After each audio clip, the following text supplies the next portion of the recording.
Hey everyone, we all know what this is, right? So, what if we take that and put it into a video game? Yeah, now that is something I'm in support of. So, the LEGO Star Wars franchise, a staple of many childhoods from the late 2000s. Now, before this series came out, there had been LEGO games released before this, such as this thing on Sega Pico from 1995, or LEGO Island from 1997. But it wasn't until the first LEGO Star Wars game released in 2005 that we saw a LEGO game break through to the mainstream gaming culture.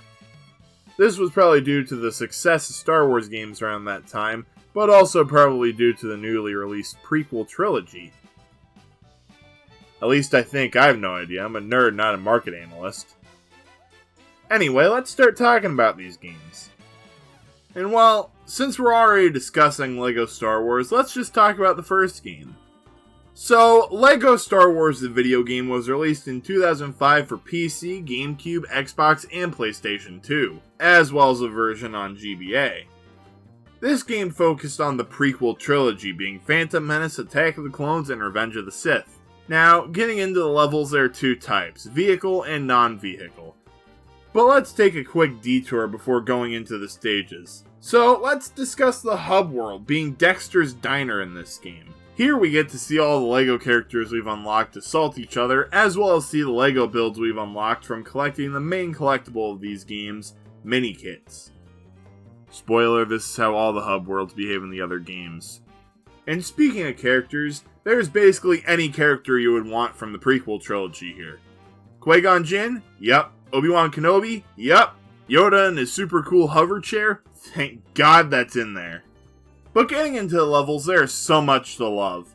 You can experience basically any part of the prequel movies you want. You can fight Darth Maul, potentially send a kid to his death in pod racing, fight in the arena battle, as well as murder soldiers of the little green man. After the massive success of the first game, a second game obviously got the green light to enter production. This time the game focused on the original trilogy, being A New Hope, Empire Strikes Back, and Return of the Jedi. And come 2006, the game was released. The sequel came out on all the same platforms as the original, but also there were an Xbox 360, DS, and PSP versions released as well. But we won't be talking about the handheld versions of the game because, unlike the monstrosity known as the GBA version, the handheld versions are quite similar to the console versions from here on out. And alright, I have to admit something. This game does not work well. So, I originally bought the game on GameCube and it didn't work.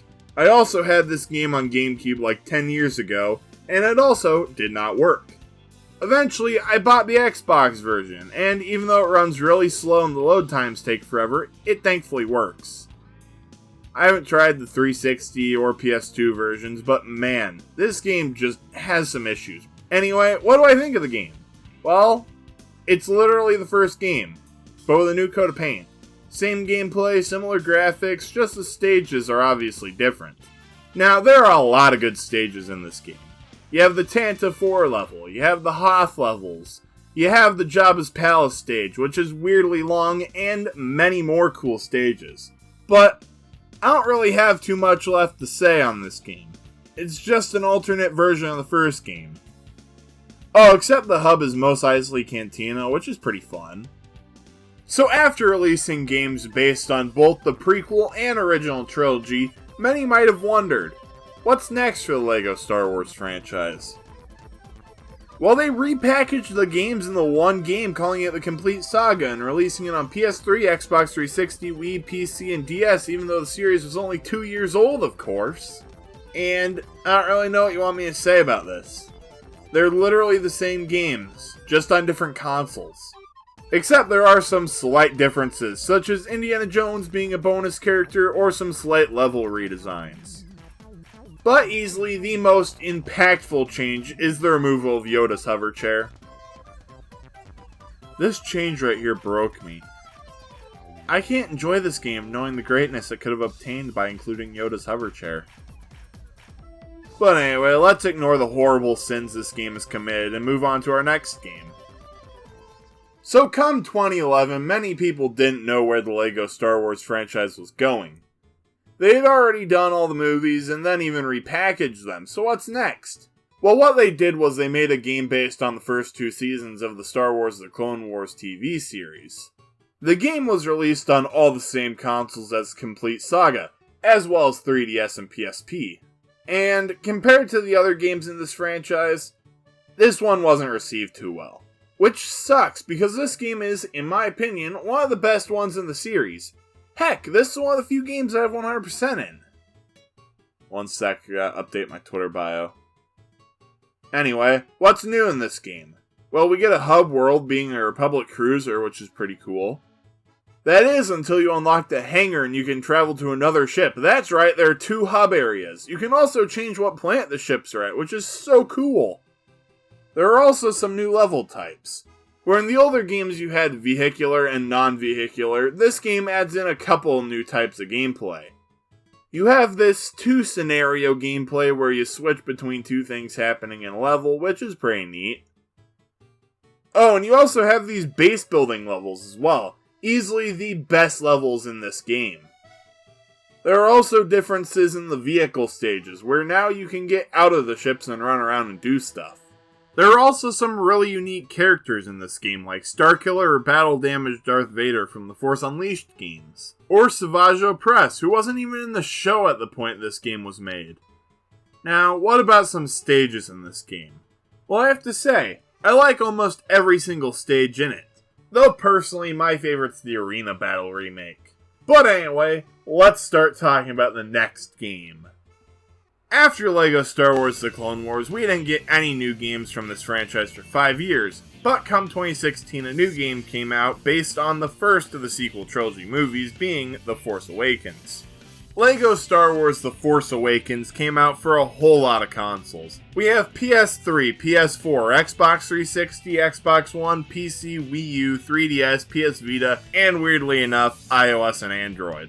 Now this game is very similar to all previous iterations of the series, but with one major difference. The Legos actually talk. You know, I'm shocked I haven't seen any riots about this. Now this doesn't seem that bad, but playing all these games together, I have to say, it somehow makes this game just feel cheap and lazy. I felt engaged in the older games because of how well they told the story with only Legos. But with this one, all I keep thinking is, wow, why don't I just watch the movie if they're just going to use the same lines? Also, another change to the game is the humor. Now, I never really went into this about the earlier games, but the older games had this goofy spin on Star Wars that made it feel like the humor fit. But in this game, they changed the humor from goofy spin on Star Wars to, hey look, it's funny because they're pieces of plastic. But aside from that little old complaint, what do I think of the rest of the game? I have no idea. At some points, the game could get really good, but then at other points, I just wanted to play anything but this. I have to say, by far, the best stage in this game is the one taking place in Return of the Jedi. From there, it's all downhill. Also, this game runs horribly on Wii U. It's constantly lagging and freezing, and it makes the Wii U sound like an air raid siren. But I guess any game on Wii U does that to the system, so what's new? But anyway, since 2016, we haven't gotten any more LEGO Star Wars games. The rest of the sequel trilogy came and went in all of its childhood-destroying glory, and we got no new LEGO games to go with them. That was until E3 2019, when it was announced that all 9 Star Wars films would be packaged in the one game, which would be titled LEGO Star Wars The Skywalker Saga. And I'm not gonna lie, this game actually looks and sounds really cool. It's going to come out in fall of 2020! Oh, so funny. Yeah, it was originally said that it was going to release in October 2020, but then it got pushed back to April 2021. And here we are in summer 2021, and we have no idea when this game is going to be released. Which honestly sucks, because we've got another 5 years without a LEGO Star Wars game. But I guess we'll continue to wait for a new game to come out. I mean, like, what else have we gotta do?